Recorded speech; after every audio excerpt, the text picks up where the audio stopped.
Hello hello friends, எல்லாருக்கும் வணக்கம். இப்போ காலையில் ஒரு ஜூஸ், அதாவது கேரட் ஜூஸு. இது காலையில் குடித்தோன்னா இது ரொம்ப நல்லது. இங்கே பாருங்கள், கேரட் ஜூஸு ஒரு டம்ளர் எடுத்துருக்கேன். இதுக்கு என்னென்ன போடணுன்னா இங்கே பாருங்கள், கேரட்டு. இந்த கேரட்டு வந்து ஒரு 100 கிராம் எடுத்துருக்கேன். ஒரு சின்ன இஞ்சி, அதுக்கப்புறம் கொஞ்சம் கருவேப்பிலை இது கொஞ்சம் காஞ்சிருச்சு. அதனால் இது மூணுத்தையும் மிக்சியில் போட்டு பாருங்கள், நான் அதெல்லாம் அரைச்சிட்டேன், அதனால் உங்களுக்கு காட்டுறேன்.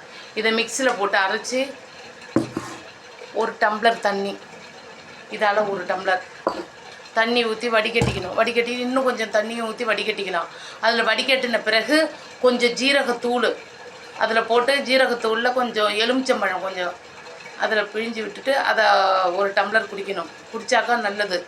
அதாவது வெயில் காலத்தில் வந்து குளிர்ச்சியானது இருக்கணும், உடம்புக்கு சத்தானதாக இருக்கணும்.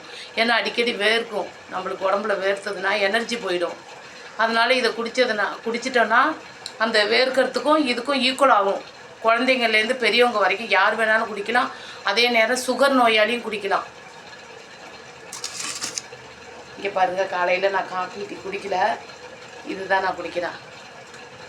உங்களுக்கு யாருக்காவது வேணும்னா இதாங்க கேரட்டு. நீங்கள் உங்கள் சார்பாக நான் உங்களுக்கு சேர்த்தே குடிக்கிறேன். நான்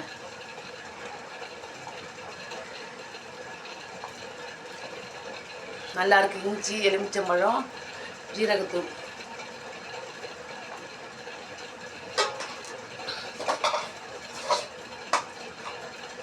குடிச்சிட்டேன். ரெண்டாவது நீங்களும் இதை போட்டு இந்த கேரட்டு ஜூஸ் குடிங்க. உடம்ப பத்திரமா பார்த்துக்குங்க. வெயிலில் நீங்கள் உடம்பெல்லாம் நல்லா பத்திரமா பார்த்துக்கிட்டா தான் கையால் நான் இங்கே லைக் போடலாம். ஏன்னா நீங்கள் நிறைய லைக் அள்ளி போட்டுக்கிட்டே இருக்கீங்க. நான் அதில் மகிழ்ந்துக்கிட்டே இருக்கேன். யாருமே லைக் போட மாட்டேங்கிறீங்க. என்னான்னு தெரில. ஏன் என்னை பிடிக்கலன்னே உங்களுக்கு தெரியல.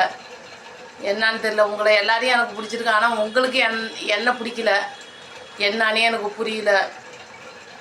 தயவு செஞ்சு எனக்கு லைக் போடுங்க, சப்ஸ்கிரைப் பண்ணுங்கள். 1 வருஷம் ஆகிட்டு, எனக்கு வெக்கமாக இருக்குது. நான் இவ்வளோ தான் லைக் வருதுன்னு எல்லோரும் கேட்குறாங்க. நான் என்னால் முடிஞ்சதை கொடுக்குறேன், முடியாதான் கொடுக்குறேன். அதிக செலவு பண்ணி மேக்கப் போட்டுக்கிட்டு வெளியில் போயிட்டு யாராவது துணை இந்த செலவு அதிகமாக பண்ணுற அளவுக்குலாம் என்னுடைய இது கிடையாது. நிலவரம் நிறைய வச்சுருந்தா தான் பைனான்ஸ் பண்ணி இதை மாரிலாம் போயிடுச்சு. எல்லாம் முடிஞ்ச கட்டத்தில் இது வந்துருக்கேன். திரும்ப உங்கள்கிட்ட சொல்லிகிட்ருக்கேன். அதனால் ஏதோ இருக்கிறத வச்சு ஏதோ ஓட்டிக்கிட்டு நிற்கிறேன்ப்ப நான். அதனால் என்னை யாரும் வந்து மட்டமாக பணம் இல்லை, அது இல்லை, இப்படி இருக்காங்க அப்படி இருக்காங்க சொல்லிட்டாதீங்க. நானும் அதிகமாக பணம், நானும் 10 குழுவில் வச்சு நடத்தி எல்லாருக்கும் பணம் வாங்கி கொடுத்து ஜாமீன் கையெழுத்து போட்டு அவங்க கட்டாமல் ஓடி போய் திரும்பி நான் கட்டி அதுலேருந்து இன்றைக்கி கட்டினதுனால வந்த பலன் வந்து நான் இப்படி இருந்துக்கிட்டு இருக்கேன். மற்றபடி எதுவும் ஒன்றும் கிடையாது. அதனால் வந்து யாராவது வேறு ஏதாவது நினச்சிட போகிறீங்க. யாரோ ஒருத்தர் கூட அன்றைக்கி ஒரு நாள் சொன்னார், உன்னிட்ட பணம் இல்லை, நீ வந்து யாருக்கும் தத்துவம் சொல்லக்கூடாது, அறிவுரை சொல்லக்கூடாதுன்னு சொன்னாங்க. அதுதான் சொல்கிறேன். எந்த இடத்துக்கு போனாலும் பணம் தாங்க முக்கியம். சில இடங்களில் தான் குணம் முக்கியம். அதனால் பணத்தையே குறியாக வச்சுருந்தா கடைசி காலத்தில் பணம் வந்து ஒன்றும் பண்ண முடியாது. பணத்தை வச்சு குக்கரில் வச்சு வெவிச்சு சாப்பிட முடியாது. அன்பு மட்டும்தான் ஜெயிக்கும். வீட்டில் இருக்கவங்கள்ட்டையும் நமக்கு சப்போர்ட்டாக இருக்கிறவங்கள்ட்டையும் அன்பாக என்றைக்குமே நடந்துக்கிட்டால் தான் நம்ம நிம்மதியாக வாழ முடியும், சந்தோஷமாக வாழ முடியும். நான் உங்கள் கிருஷ்ணாபாய் கீர்த்தி. உங்களுக்காக தான் உங்களால் தான் நான் வேறு எதுவும் இல்லை. தயவு செஞ்சு நீங்கள் எல்லோரும் லைக் பண்ணுங்கள், சப்ஸ்கிரைப் பண்ணுங்கள்.